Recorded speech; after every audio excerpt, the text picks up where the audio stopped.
I will get to who I am in a bit. But for a second, I'd like to have a small social experiment. Since I can't see you, so it's going to be by shouting, not by raising your hands. Who here has started or would like to start a business at some point? Mr. Reed, we all know Mr. Reed doesn't have to answer the question. And who here will want to start a business to make a lot of money? That's the right answer. Now, who here would like to start a business to make people's lives better? Right audience. Now, if you have to choose between the two, would you choose money or do good? Now we have a discourse, right? Somebody said money. One of the quotes that really affected me at a very early age is one from Bill Gates, saying that the best time to start a business is right now. Another quote that affected me is life is too serious to wear normal socks, so I'll just make sure my socks are exciting. Now, Junior, why should I be standing here and telling you all this stuff about entrepreneurship and investment? I asked myself the same question when the team from TEDxALURwanda came to me and asked me to be a speaker. First of all, I'm a husband. Hello, wifey. I'm a father. My two kids are also here. But I'm also a civil engineer. That's given me a set of skill sets that allow me to find problems, literally look for them, and fix them very quickly. I'm an entrepreneur, failed many times. Hopefully I'll succeed one time. But of late, I became an investor. And I switched to investment space for one specific reason. I needed to ask a couple of questions, and I needed answers for those questions. Having fundraised so many times, I failed so many times, I got in so many no's from investors. There's something I didn't know. There's something I need to learn. And this is what Catapult gave me as an opportunity. Now, I will give a presentation about a bit of data. In 2022, something very incredible happened. We had seen the highest increase of investment in African startups ever. A 50% increase from the previous year, a total of $6.5 billion. And that was done through roughly about 1,100 unique investments. It has never been seen on the continent. We've never hit the 1,000 threshold investments on the continent. And that sent a very strong signal to founders and investors on the continent. But something is not working. You see, investors have been putting money into African startups for close to a decade now. We have fantastic ideation stage startups. Plenty of them. We're talking about close to 150 of them being discovered every quarter. And then some of them manage to make it through the pre-seed stage. And then look at the number of Series A startups on the continent. Something's not working. How can you explain that only 2 out of 10 startups that have been invested in the past 5 or so years, only 2 out of 10 of them get to Series A status? We need to fix something here. And this is coming from a person who's gone through due diligences of over 200 startups over the past year and a half. I'm talking about deep conversations with founders, financial statements, business model, products review. Something isn't working. Now, TEDx is supposed to be you have to be, to a certain extent, a bit controversial. And any person who works with an NGO or foundation here won't like what I have to say, but we're spending way too much money into incubation programs. We spend too much money developing and implementing curriculums, again, universities, excuse me here, broad-based curriculum approach to entrepreneurship. And that's a waste of money, in my opinion. We look at short-term approaches when it comes to supporting entrepreneurs, fully knowing that entrepreneurs in our ecosystems do not have the same skill sets from your Ivy League trained founders from Silicon Valley and the rest of the world. And then we find out my son's calling me. We find that a lot of this training recycled content is going around through the same incubator and accelerator programs. I've personally met an entrepreneur who's gone through 4 different incubator programs. 4. I'm sorry, that's not an entrepreneur. That's a professional student in business. No, it really doesn't make sense. And then, unfortunately, that approach has a very bad return on investment. Now, again, having looked at all these companies and spent hundreds of hours on Facebook, the common thread when it comes to entrepreneurship not being able to grow is the inability to scale. I guarantee it's very rare that I speak to an entrepreneur who has a bad idea. They all have great ideas. But the problem is always to scale up that idea, to make it commercially viable for investors. I mean, I don't just look me on the spot and saying that we need to be intentional. I'm hoping that after today, some of the entrepreneurs, the future entrepreneurs here will be able to hear out some of the challenges we have as entrepreneurs. Now, globally, I'm just going to throw some general statements here. Some of the reasons I found that stop startups to scale, the first one is a false positive. Now, you've heard there's a problem. You've gathered the little data. And this is coming from experience. I found a startup called Bicura in Kigali that offered motorcycle service, washing and maintenance. I had spoken to over 900 motorcycle riders and collected a few data points. But the reality was that Bicura was a great idea, it was a horrible business because of the interpretation. Of course, that had to happen to me. Because of the interpretation of that data was not right. Then there's a biased representation of the population. My assumption was, if I save them time, they can make more money. They will come in numbers. I will be able to scale. But the reality is that they would rather spend 2 hours washing the motorcycles because of the sense of community they had. So this is me not really reading right the population, at least my target market. And then the cost trap. You have enough people that are willing to pay for your service or product, and I had to find out the hard way that wasn't the case.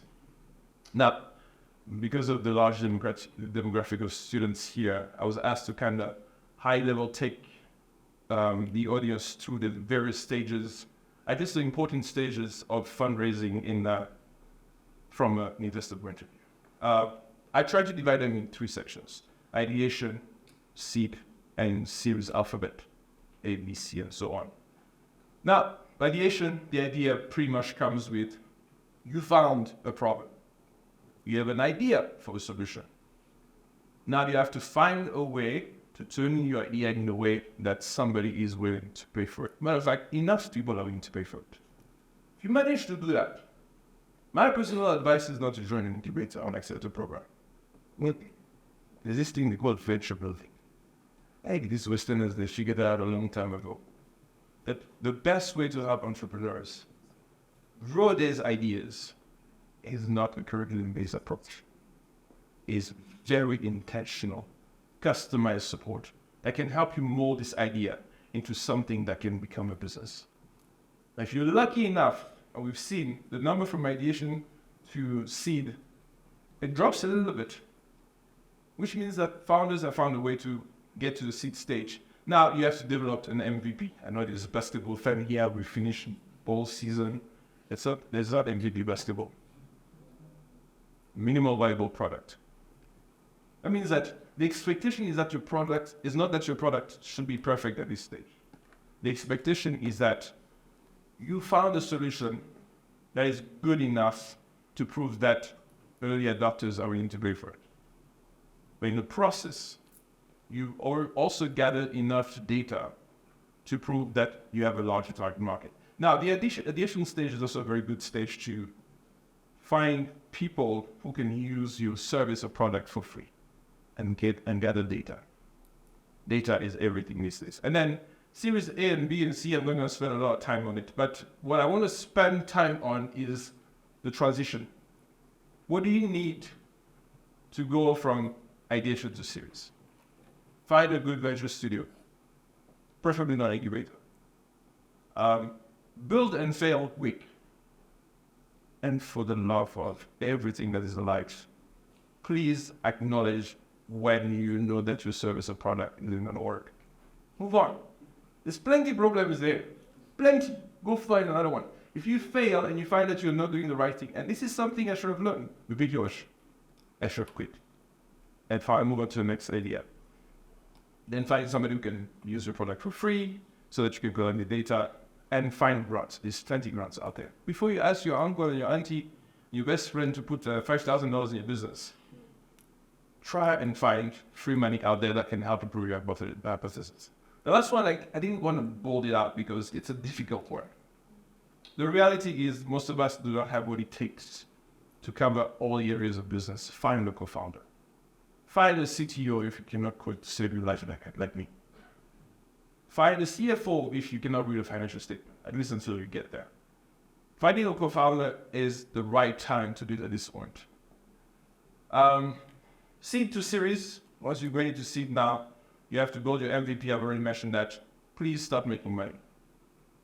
Pre-revenue businesses are a headache because you put me as an investor in a conundrum where it's a good idea, but they have not made money yet.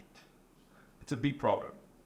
Founder market fit goes back to the idea of having the right founding team and then make sure you can at least start operating in multiple markets because there are days that on the continent we do not have enough. Series A, listen, if you're on a slide, I'll share it with you, but I'm not going to spend so much time on it, but you need to make a certain amount of revenue for the valuation to make sense for private equity that are at this stage investing in Series A. You need to have a great executive team. Now, don't just call yourself a CFO if you cannot build a financial model. Do not go speak to private equity if you're not a chartered accountant or someone who has the right training for it. So make sure that if you do not have those skills, you hire them. You need to have an aggressive growth strategy, not only internally, but also in multiple markets. Please make sure you still have 60% of the equity of your business by the time you're ready for Series A, but because if you don't, then you don't really have much to sell. And have an exit strategy. Now, this is another problem because most of us think as entrepreneurship as being your life for the rest of your life. No. If you come to me and you don't have an exit strategy for yourself, how am I going to get my money back? When I ask for exit strategy, and most founders think about how they're going to get out of their business, I will still think about how I'm going to get my investment back. So I've had a lot of time to think about it. I've actually developed an entire model around it. How do we help more startups get to Series A after? The approach when it comes to supporting entrepreneurship has to be a long term. What I mean by that is that you can't just mentor the founder for 3 or 6 months and hope that figures everything out. It's unrealistic. Embedding the right support, executive support, by identifying the specific needs those startups have, and have a long 6 to 12 months approach. Now, personal executive support for the founder is paramount because the reality is that our founders really start at a disadvantage. Don't just throw money at them because they're fundraising. Make sure that you help them not only strategize a long-term approach to fundraising, because a lot of founders I speak to are just thinking about my bridge round, my seed round, my seed expansion round. I'm throwing a lot of jargon at it, but what I'm trying to make you understand is that if you do not help founders think about the long-term approach of the growth of the business together with the fundraising, they're going to be very stuck. And then measuring impact. Now, the fund I work for is an impact fund. Like they will say it earlier about Dr. Sneeman, the priority of making the business survive, helping the business survive and move on to the next stage should be paramount. Impact investors should not ask you to make the world a better place at the detriment of destroying your business.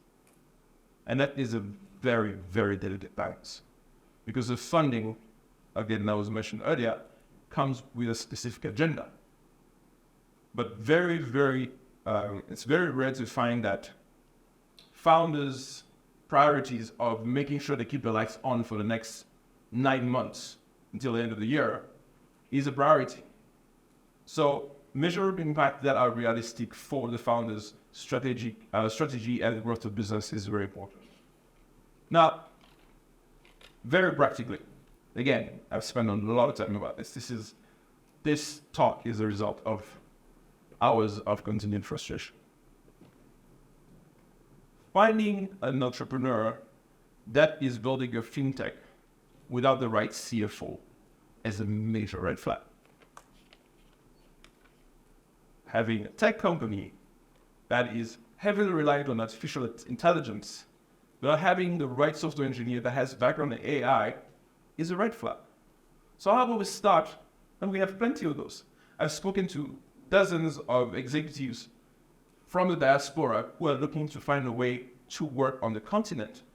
Then pick some of them, have them work part-time as a CTO, a CFO, or even as chief operating officer, and help these businesses, help fill the gaps, the specific gaps these businesses have. Now, the way I looked at it, a lot of these diaspora professionals I've spoken to are interested in investing in these businesses. Now imagine if you pay a software developer from Google or a chartered accountant from McKinsey to work for a startup from 6 to 12 months and give him the option to be on the capital, to be able to invest in the company. In my opinion, I think that's a good offer. New market validation is the other thing that is quite important for businesses to be able to get to Series A. Our markets are small, even Nigeria, even Kenya. For one specific business to be able to grow big enough to make the kind of revenue needed to get to Series A is a challenge. But again, Africa is 52 different cultures, languages, and it's terrifying, just the idea of picking up my bag and opening a branch of my business in Lagos. So let's build new market validation team in those markets that specifically help the group of startups penetrate this new market. So finding locals to bring businesses in. And then fundraising has to be timely, has to be strategic. Just to summarize, Dr. Stu said it, Einstein said it best. The definition of insanity is to doing the same thing over and over again and expecting different results. Unfortunately, we've already seen a large decline just in Q2 this year of investments in the continent. The very first time investment in African startups had started declining since the pandemic. And it's going to keep dropping because we are clearly doing something wrong. We're losing way too many startups between seed and Series A stage. And we definitely need to look at a different approach to supporting these startups and these entrepreneurs in order to increase the number of companies at this level, because they create more jobs, they create more prosperity. So, look me up. I have more ideas if you want to know more. Thank you.